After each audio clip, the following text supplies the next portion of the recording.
Vale, pues me presento yo ya. Sí. Vale. Bueno, pues hola a todos. Me llamo María José Ginzo. Como Alejandro, vale, vengo de la Universidad de Santiago de Compostela y los tres pues venimos del Centro de Investigación en Tecnología Matemática de Galicia, el CITMAG. Bueno, tengo aquí un montón de logos porque yo pertenezco al Departamento de Estadística, Análisis Matemática y Optimización. Como digo, somos miembros de CITMAG. Bueno, tenemos el apoyo del Ministerio para participar en los proyectos y bueno, pues hoy aquí estamos con la jornada de R, pero también dentro del Congreso Deslibre, que bueno, también aprovecho la ocasión pues, para agradecer a los organizadores del Congreso que nos permitieran pues organizar esta sesión dentro del Congreso. El esquema de la presentación es el siguiente. Bueno, voy a hablar un poco de una introducción a los gráficos, ¿vale? Por qué utilizar los gráficos básicos de R, contar un poco de cómo se hace un gráfico básico en R y cuando el gráfico básico pues ya se nos queda corto, pues utilizaríamos algunos paquetes auxiliares como por ejemplo el paquete ggplot2 y una serie de consejos. Vale. No se trata de que yo os enseñe aquí ni os muestre gráficos impactantes, aunque el título, bueno, a lo mejor daba más de sí, ¿vale? Pero bueno, es pensada esta charla desde un punto más didáctico, es decir, aquellas personas que a lo mejor utilizan otro tipo de software, pues que vean simplemente con 2 o 3 líneas de código que yo voy a ir mostrando aquí, que vean que se pueden hacer gráficos muy sencillos. El público de las jornadas de R habitualmente es un público mucho más avanzado. Hoy aquí, bueno, hay gente que es habitual de los congresos de R, pero como decíamos, ¿no?, que esta jornada la metíamos dentro del Congreso de la Deslibre, yo pues pensaba, bueno, a lo mejor viene alguien y lo enganchamos al mundo de R. Entonces, por eso veréis que la charla es como más didáctica y a un nivel pues más básico o más elemental de lo que solemos hacer otras veces. Entonces, la idea de la charla de hoy es cómo podemos hacer gráficos pues muy rápidos, ¿vale? Mostrando datos y tratar de contar una historia con ellos, ¿vale? Entonces, para ello tenemos que elegir pues el gráfico más adecuado, el gráfico que destaque realmente lo que nosotros queremos mostrar y de alguna manera también simplificar pues esas grandes bases de datos que nosotros tengamos. ¿Cuál sería la idea inicial? Pues sería empezar con los gráficos básicos de R, sobre todo cuando eres un usuario que no tienes demasiado expertise. Luego, lo que sería el siguiente paso sería, bueno, tratar de modificarlos, ¿vale? Pues simplemente con unas pequeñas líneas de código, pues ya un gráfico básico pues se puede poner más elegante. Y finalmente, pues sería dar el salto al paquete ggplot2, que de alguna manera sigue la filosofía de muchas de las cosas que ya contó antes Marta. Si yo no hubiera llegado tarde a la mañana, esto tendría más sentido en el orden, pero bueno, queda así un poco descafeinado, no pasa nada. Y luego, bueno, que podemos hacer otro tipo de gráficos, ya no solo los típicos que enseñamos en un curso de estadística básica, sino que también podemos hacer mapas tal y como explicó Marta. Entonces, cuando queremos hacer un gráfico, no es, voy a hacer el código, voy a hacer. No. Lo primero que tenemos que pensar es qué queremos contar. ¿Qué queremos contar con ese gráfico? ¿Queremos hacer una comparación? ¿Queremos mostrar una evolución? Lo único que queremos ver es una distribución de los datos que tenemos. ¿Queremos estudiar relaciones entre diferentes variables? O lo último que quiero hacer es pintar mi variable de estudio en un mapa. Es decir, hay diferentes casuísticas. Entonces, en función de eso, pues nosotros tenemos que tratar de responder a esa pregunta y después, en el catálogo de posibles gráficos, elegir el gráfico adecuado. Y una vez que tenemos todo eso, pues venga, ahora vamos a programarlo. ¿Por qué sugiero que primero deberíamos de empezar pues, con el paquete básico de R? Bueno, porque el código básico de R pues, es muy fácil de entender. Entonces, alguien que a lo mejor no está muy acostumbrado o muy familiarizado con R, pues empezamos por lo sencillo y luego nos vamos complicando. Este código es muy sencillo porque, como sabéis, R es un lenguaje orientado a objetos y es un lenguaje vectorial, con lo cual las operaciones que vamos a hacer en el código van a ser muy sencillas. Los gráficos básicos de R nos van a permitir explicar en una forma visual rápidamente pues, la distribución de mi variable, tratar de buscar algún tipo de relación entre variables, etc. Es decir, que en el paquete básico de R pues, ya podemos hacer pues, muchísimas cosas. Aún así, podemos darle un aspecto mucho más elegante utilizando el paquete ggplot2. El paquete base de R y el ggplot2 se compiten entre ellos. No, simplemente se complementan. Y a lo mejor al principio es mejor partir del básico y después pasarnos al avanzado, entendiendo la estructura de cómo trabaja R. Es verdad que si queremos hacer algo súper rápido, pues mejor lo hacemos en el paquete base si aún no tenemos pues, familiaridad con el ggplot2. El ggplot2 pues, tiene una forma muy parecida a lo que se explicó antes Marta del paquete SF, es decir, los paquetes ahora tienden a converger y a trabajar todos de la misma manera. Entonces, este paquete ggplot2 pues, tiene una gramática de programación que es similar pues eso, a la filosofía que tenemos, por ejemplo, en los paquetes Tidyverse, SF, etc. Entonces, lo que vamos haciendo es partimos de algo muy básico y le vamos añadiendo capas. Y luego, al final, pues lo refinamos, es decir, lo ponemos más bonito. No sé si entendéis lo que quiero decir cuando añadimos capas. Si vosotros pensáis en software tipo para hacer imágenes, ¿no? Tipo, por ejemplo, el Photoshop, que quizás que sea a lo mejor uno de los más reconocidos, ahí lo que se trabaja es con un montón de capas. Vamos añadiendo capas y eso sucesivamente hasta que obtenemos el resultado deseado. En un momento dado ocultamos alguna de ellas y así sucesivamente. Pues esto mismo lo podemos conseguir con el ggplot2. Pero como decía, vamos a ir desde los inicios, pensando que aquí, en la sala, o como esto queda grabado, pues que va a ir un usuario que va a empezar por primera vez. Entonces, fijaros, tenemos aquí un vector, ¿no? Que serían pues 4 ventas de un producto, ¿vale? Entonces, fijaros, ahí tendríamos ese vector, ¿no? Y lo que queremos hacer sería, pues, representar las frecuencias. Es decir, para eso, pues, haríamos un diagrama de barras. Simplemente con la instrucción barplot, que además es bastante natural, barplot de diagrama de barras, sería perfecto, ¿vale? Es decir, que con muy poca sintaxis nosotros somos capaces de conseguir el objetivo que pretendemos, ¿vale? Una vez que vencemos esta barrera del miedo, decimos, bueno, pues entonces ahora yo lo quiero poner un poquito más bonito. Bueno, pues le puedo poner un título, ¿vale? Pues con el comando main, con el parámetro main, rápidamente le ponemos un título. También le podemos poner las etiquetas del eje de las X y del eje de las Y. Incluso lo podemos hacer pues más bonito. En vez del típico gris que aparecía en la diapositiva previa, pues en función de lo que nosotros queramos pintar o representar, pues adaptemos el color que sea más conveniente. Entonces, lo primero que tenemos que hacer, como decía, es, vale, tenemos que saber qué es lo que queremos hacer y tenemos que elegir bien el tipo de gráfico que tenemos que emplear. Vale, si estuviéramos en una clase de estadística descriptiva, empezaríamos qué tipo de variables hay y en función del tipo de variables que hay, pues diremos, aplicaremos un gráfico descriptivo u otro. Pensamos que ahora no estamos en una clase, simplemente que queremos hacer unos gráficos. Entonces, si yo quiero, por ejemplo, comparar categorías, es decir, una variable de tipo categórico, pues el gráfico más adecuado, pues como sabéis, es el diagrama de barras. Si yo lo que quiero ver es una evolución, una tendencia, pues lo que haré, por ejemplo, será un gráfico de líneas. Si lo que quiero es analizar la distribución de una variable de tipo continuo, pues puedo optar por hacer un histograma o hacer un boxplot o diagrama de cajas o gráfico de los bigotes en función de cómo vosotros le llamáis. En el caso en que yo quiera relacionar dos variables, por ejemplo, que sean de tipo continuo, pues el gráfico más adecuado pues es el gráfico de dispersión o también llamado scatterplot. Y si ya somos súper avanzados y lo que tenemos son variables como las que tiene Marta y lo que quiere es posicionarlas en el territorio, pues haríamos un mapa. Cuando hacemos un gráfico, igual que cuando hacemos una presentación, mi consejo es evitar, por ejemplo, en exceso hacer diagramas de tartas o diagramas de sectores o pie, ¿vale? Según cómo le llaméis.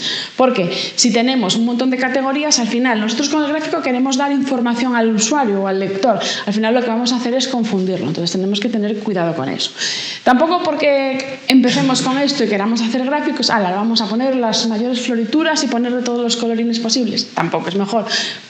Es mejor menos que más, ¿vale? Y luego también tratar de evitar leyendas que simplemente sean redundantes. Si, por ejemplo, en el eje de las categorías yo explico cuál es la categoría y a cada una de ellas le pongo un color, no es necesario que yo añada una leyenda donde ponga el color azul significa Vigo y el color verde significa Coruña, cuando yo lo estoy identificando en las categorías. Porque ¿qué estamos haciendo? Estamos añadiendo ruido en nuestro gráfico. Y luego esto, aunque parezca una tontería, creo que también es importante, porque yo ya lo tengo visto en algún tipo de trabajo, tratar de evitar gráficos como gráfico 1. O sea, el gráfico tiene que informar de lo que estamos poniendo ahí, si no, es mejor no ponerlo. Si pensamos gráficos más complejos, tipo histograma o diagrama de cajas, fijaros, simplemente también con una línea, con el propio comando de is, tenemos una variable de tipo continuo, ¿vale? Y podemos rápidamente pintar el histograma. O si tenemos una variable de tipo continuo y tenemos una variable de tipo categórico, yo puedo ver o puedo querer comparar cómo se comporta esa variable continua en las diferentes categorías. Para ello empleamos pues, un diagrama de cajas. Posteriormente podríamos aplicar la técnica de estadística correspondiente, como por ejemplo un ANOVA o lo que sea. Pero simplemente desde el punto de vista visual ya nos va a dar información de alguna manera, pues por ejemplo, pues si hay diferencias, ¿no?, aquí en los diferentes cilindros de los coches, ¿vale? Si queremos estudiar relaciones entre variables, ¿no?, lo que haríamos sería pues, un gráfico de dispersión. Y esto es muy fácil, es como cuando estamos en el instituto, tenemos la típica tabla que tenemos una variable, que es una variable y lo que tenemos que hacer es representarla. Cogemos el diagrama de ejes X e Y, en el X pintaríamos la variable X, en el Y la variable Y, con lo cual es plot X, Y. Y luego, ¿qué podemos hacer? Pues ya ir añadiéndole más complejidad a nuestro gráfico. Por ejemplo, si quiero que aparezcan estos simbolitos en forma de rombo, pues le ponemos PCH igual a 19. Si quiero que sea de un color determinado, pues le pongo el parámetro del color. Y luego puedo ir añadiéndole tanto etiquetas al eje de la X como a las X de las Y, así como poniéndole un título. ¿Y qué información me facilita este gráfico? Bueno, este tipo de gráfico de dispersión me da información muy importante, ¿no?, sobre si hay algún tipo de patrón o relación entre las variables.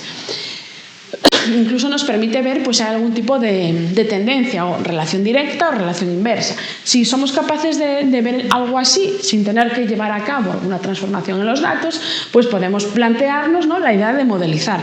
La idea más básica sería hacer un modelo de regresión lineal simple. Entonces, ¿qué haríamos desde el punto de vista gráfico? Pues simplemente con el comando appline añadiríamos la recta de regresión. ¿Y cómo añadimos la recta de regresión? Calculando el modelo, y sería la función LM que nos calcula un modelo de regresión. Pondríamos, fijaros que cuando queremos pintar ponemos en la X la X, en cambio o sea, en la X la X, en la Y la Y, en cambio cuando hacemos el modelo de regresión primero se pone la Y y luego se pone la X, y en el medio pues iría el símbolo de la virgulilla. Como decíamos antes, si quiero estudiar la distribución de una variable, pues rápidamente pues podemos hacer un histograma, ¿no? Y el histograma pues nos va a dar mucha información sobre la dispersión de mi variable, nos puede hablar o dar información sobre el sesgo e incluso pues, sobre valores extremos. El histograma no me sirve, a priori no me sirve para comparar grupos, ¿no? Con eso nos apoyaríamos pues, del diagrama de cajas. El histograma simplemente me muestra la forma. Vale, y si quiero dar un paso más allá, o sea, veíamos, en el boxplot nos servía para comparar de alguna manera diferentes categorías en el comportamiento de una variable de tipo continuo. Bueno, podríamos tener lo que se llaman los violin plots, que también están muy utilizados en la literatura. Como veis, ahora ya estoy llamando al paquete ggplot2, que de momento aún no os había hablado. Simplemente es un adelanto, pero lo retomaré dentro de un instante. El diagrama de cajas normal lo único que hace es que nos resume. Es decir, somos capaces de ver, ¿no?, en el gráfico dónde está el Q1, el Q2, el Q3, si hay datos extremos, pero no somos capaces, salvo que le metamos un jitter o un jitter, no sé cómo le llamáis, no somos capaces de ver la distribución de la forma. Para ver la forma de la distribución, introduciríamos este tipo de gráficos, que es el violin plot. Vale, simplemente, ahora os lo voy a explicar cómo funcionan los ggplot, pero que veáis que aquí lo único que tengo que poner es que lo que yo quiero introducir en mi gráfico es algo que se va a llamar una geometría de tipo violin. Simplemente sería eso. Y entonces nos hará estos gráficos. ¿Vale? Entonces, ¿qué aprendemos cuando hacemos un gráfico? No aprendemos solo la parte de estética, es decir, que cuando elegimos un gráfico para representar nuestros datos, pues de alguna manera es una decisión analítica y nos sirve con utilizar el gráfico que nosotros estamos más habituados. Tenemos que experimentar, buscar en la literatura cuál es el gráfico aquel que nos ayuda a comunicar mejor lo que nosotros queremos. ¿Vale? Entonces va a ser importante pues, elegir ese gráfico más adecuado. Además, pues R, ¿no?, nos puede ayudar pues, para hacer también pues, gráficos que sean más llamativos e incluso pues, que sean inspiradores para otras personas. Entonces, bueno, podemos hacer eso, diagramas de cajas y puntos, podemos hacer el violin plot, mapas de calor, facetas, mapas, etc. Claro. ¿Y qué pasa, ¿no?, con esto que os acabo de ver? Más o menos, pues resumimos los típicos gráficos que podemos hacer con el paquete base. Pero ¿qué pasa cuando el paquete base se nos queda corto? Es decir, cuando queremos hacer gráficos más complejos o necesitamos una estética más cuidada o queremos de alguna manera separar datos o separar geometrías, ¿vale? O hacer un determinado gráfico que nos pide una revista o simplemente pues, un artículo de divulgación. Bueno, pues mi recomendación sería que utilizaseis el paquete ggplot2. Entonces vamos a ver una serie de ejemplos de cómo funciona el paquete ggplot2. Fijaros, ¿qué tenemos en este gráfico que aparece aquí? Aquí lo único que tengo es un gráfico de dispersión como el que tenía antes, es decir, sería un plot inversión como resultado en el que pinto, ¿no?, a mayores una tercera variable, que sería una variable de tipo categórico o tipo factor, en la que pinto de color azul los elementos de tipo control y de color naranja los elementos tratamiento. Entonces, en el gráfico básico de R, nosotros haríamos plot inversión como resultado, col haríamos un vector que estaría formado por blue y orange, ¿no?, y que variaría en función de esta variable. Y entonces, rápidamente, el paquete base nos lo construiría. A mayores, ¿qué hay aquí? Hay dos rectas, que son las rectas de regresión asociadas, por una parte, a inversión y resultado cuando estamos en el caso control y inversión y resultado cuando estamos en el caso de tratamiento. ¿Qué pasa? Vale, el gráfico lo sabríamos hacer súper rápido y súper fácil, pero ahora ¿qué queremos aparte? Añadir las dos rectas de regresión. ¿Qué tendríamos que hacer? Tendríamos que filtrar los datos para el caso de control, filtrar los datos para el caso de tratamiento y hacer la recta de control y la recta de tratamiento. Pues lo que vamos a ver ahora es que todo ese proceso con el ggplot2 lo hacemos más rápido. A priori parece más difícil porque son más líneas de código, pero después, una vez que entendemos cómo opera esto, es mucho más cómodo. Fijaros, ¿cómo funciona el ggplot? Necesitamos unos datos. Tenemos que tomar la decisión de qué es lo que queremos pintar, ¿vale? ¿Y qué significa qué es lo que queremos pintar? Si quiero pintar puntos, si quiero pintar líneas, si quiero pintar círculos, es decir, qué geometría quiero utilizar, que está muy relacionado con lo que os explicó Marta antes. Entonces, yo ahora parto de unos datos. Entonces será ggplot datos, ¿vale? Le tengo que decir qué variables irían en el eje de las X y qué variables irían en el eje de las Y. Y un color. Mi color va a venir determinado por esa variable de tipo categórico, que variará en azul el control y en naranja el tratamiento. Hasta aquí, esto sería igual que en el plot.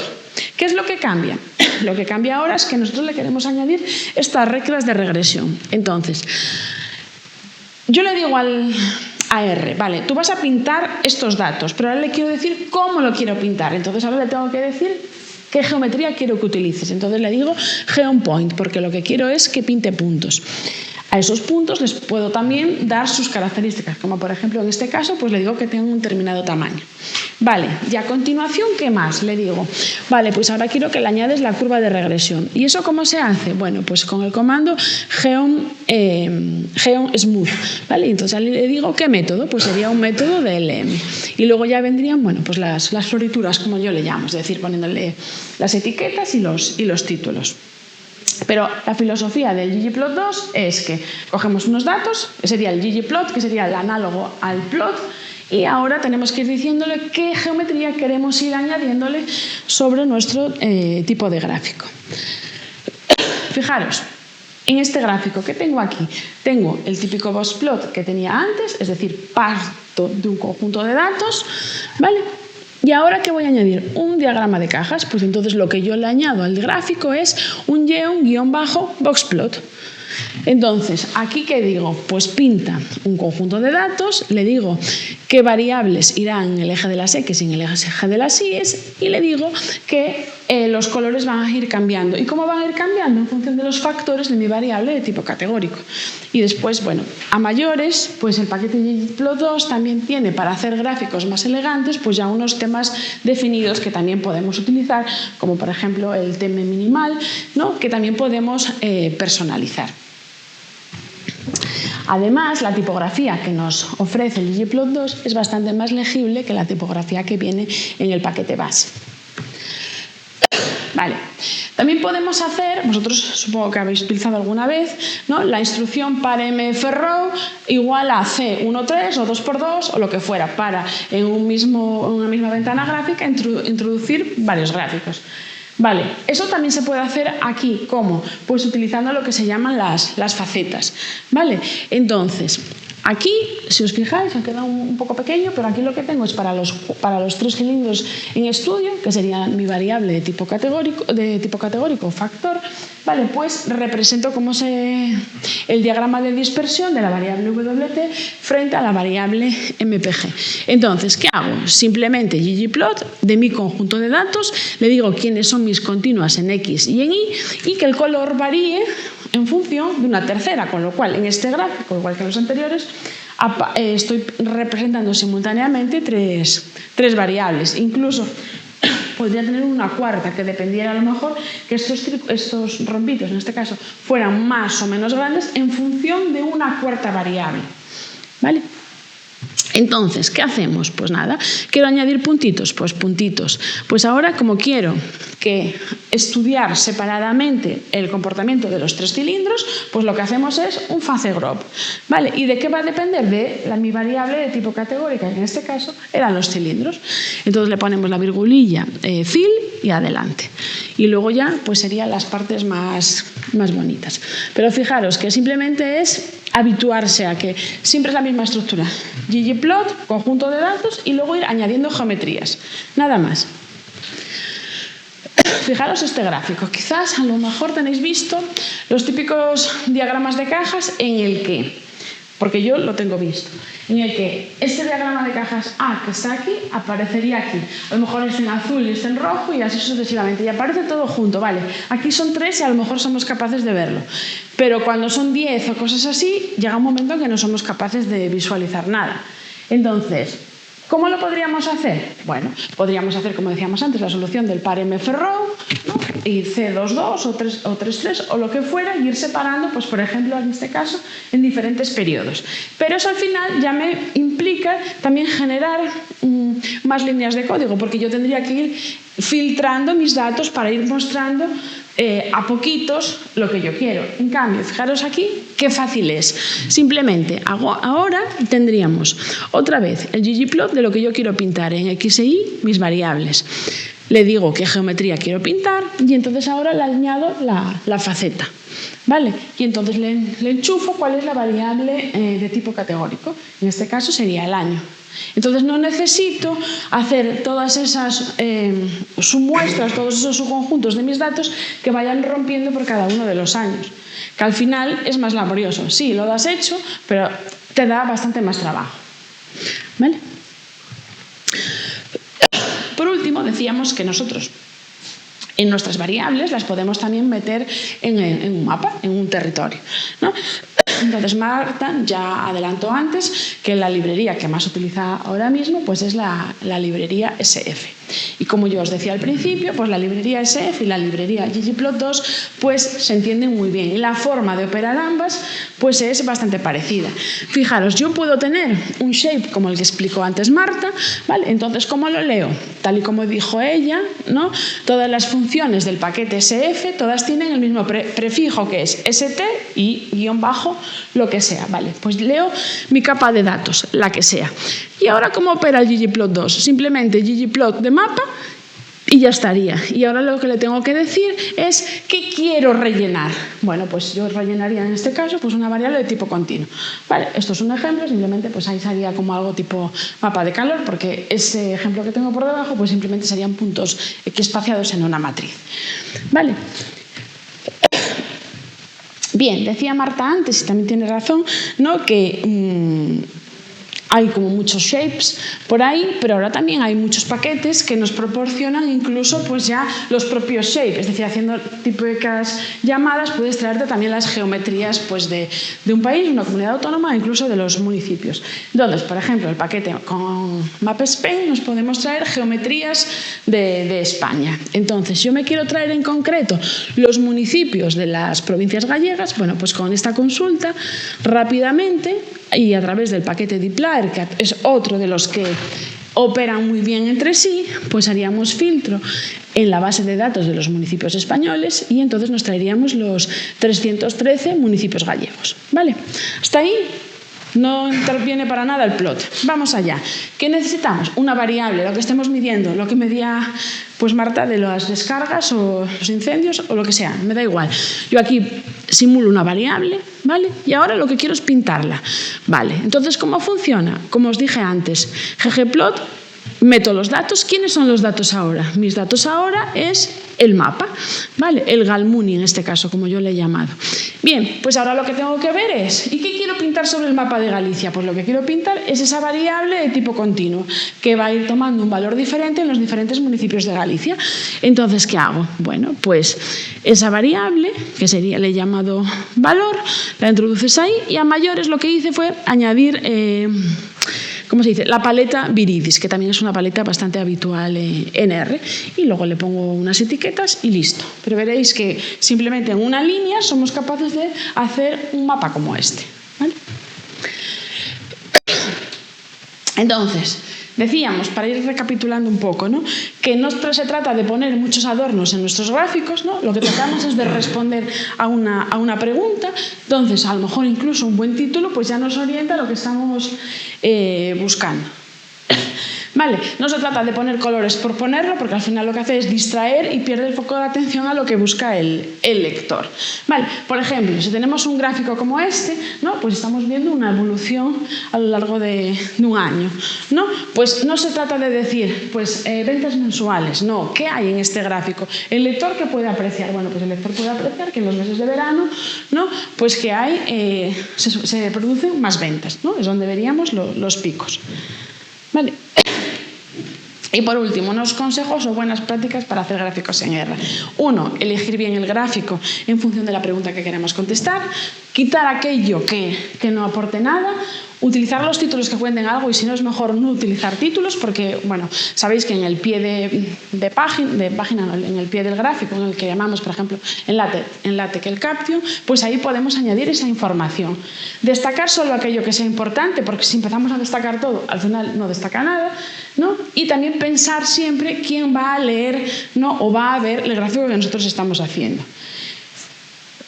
Podemos decir que en R podemos hacer gráficos simples, hacerlos muy rápidos y llegar a visualizaciones muy potentes sin salir del mismo ecosistema. Si os fijáis, hay bastantes páginas en Internet o bastantes manuales donde podéis ver cosas relacionadas con el data art, que está bastante de moda, ¿no? Y de hecho hay pues competiciones donde vosotros podéis pues sugerir gráficos y hay, bueno, pues concursos para traer el gráfico más chulo a lo largo de un año. Por ejemplo, pues este sería un gráfico sacado de la web de RGraph Gallery, ¿vale? Y es un gráfico, a mí aparentemente, pues me parece muy bonito. Es decir, que R nos permite también hacer este tipo de gráficos. Claro, es un poco lo que decía antes Miguel, también tenemos que saber un poco de HTML, CSS, etcétera, y también saber combinar los colores, ¿vale? Entonces, nosotros cuando hacemos un gráfico, sobre todo desde el punto de vista estadístico, lo que no pretendemos es hacer arte, sino es que lo que pretendemos es que el gráfico que nosotros hagamos, ¿no?, sirva le sirva de ayuda al lector. Como conclusión de esta presentación sería empezar por un gráfico simple, ¿vale? Un bar plot, un scatter plot, ¿vale? Y si esos ya os sirven, pues utilizarlos, ponerlos más bonitos, refinarlos incluso a lo mejor con el paquete ggplot2, ¿vale? Y simplemente pensar en el mensaje que queremos transmitir cuando hacemos un gráfico. Al final, esto también pasa muchas veces en los trabajos fin de grado, fin de máster o en cualquier tipo de informe. Mucha gente coge unos datos, hace unas tablas de resumen y pone un gráfico. Y ahí acaba todo. No, ahí no acaba todo. Hay que explicarle al lector lo que dice ese gráfico. Es decir, los gráficos no son el final del análisis. Como os pongo aquí, son un puente entre los datos y la toma de decisiones. Es decir, no, por ejemplo, lo que contaba Erika, ¿no? en el sector de la cervecera, ¿no? Ella no hace los gráficos, ya la Estrella Galicia, tú, no. Ella le tiene que explicar lo que aparece ahí. ¿Vale? Si alguien quiere explorar más en tipos de gráficos que se pueden hacer, pues os dejo aquí una serie de recursos, como por ejemplo RGraph Gallery, Dataviz Catálogo, ¿no? La propio paquete de ggplot2 y ejemplos, todos ellos son reproducibles en R. Es decir, si entráis en cualquiera de estos recursos y veis un gráfico que se adecua a vuestros intereses, veréis que aparece el código de R y que lo podéis adaptar a vuestros intereses. También aparecen aquí, bueno, los links y rápidamente veis, ¿no? Que pinchando con el ratón se os abre un mundo, por ejemplo. En el tercero, ¿no? Aparece un histograma, entráis y de repente aparecen diferentes formas de histogramas, ¿vale? Entonces, nada, como idea final, ¿no? Decir que un buen gráfico no solo se entiende, sino que también se recuerda. ¿Por qué digo esto? Porque muchas veces cuando vamos a algún congreso, o al menos a mí me tiene pasado, ¿no? Pues yo veo cosas que me gustan, ¿no? Y a lo mejor pues le haces una foto para después tú tratar de reproducirlo. Bueno, aquí simplemente simulé diferentes tipos de gráficos que se pueden hacer y nada más. Eso sería todo. Muchas gracias por vuestra atención. ¿Alguna pregunta? Yo decía que era muy didáctico. Yo más que una pregunta era completar un poco eso, llevándolo a mi campo, que era el tema Shiny que hablaba antes. Hay un paquete que supongo que ya conocéis todos, que se llama Plotly.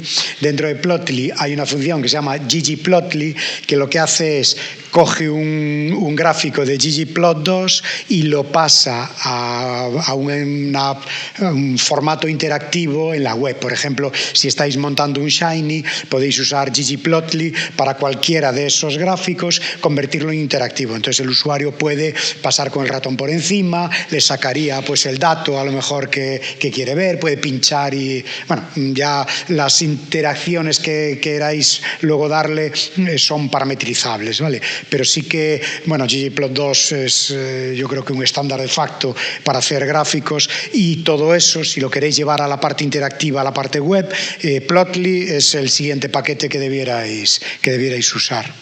Gracias, María. Nada, ¿me pones aquí, porfa, que no veo un navegador? Sí.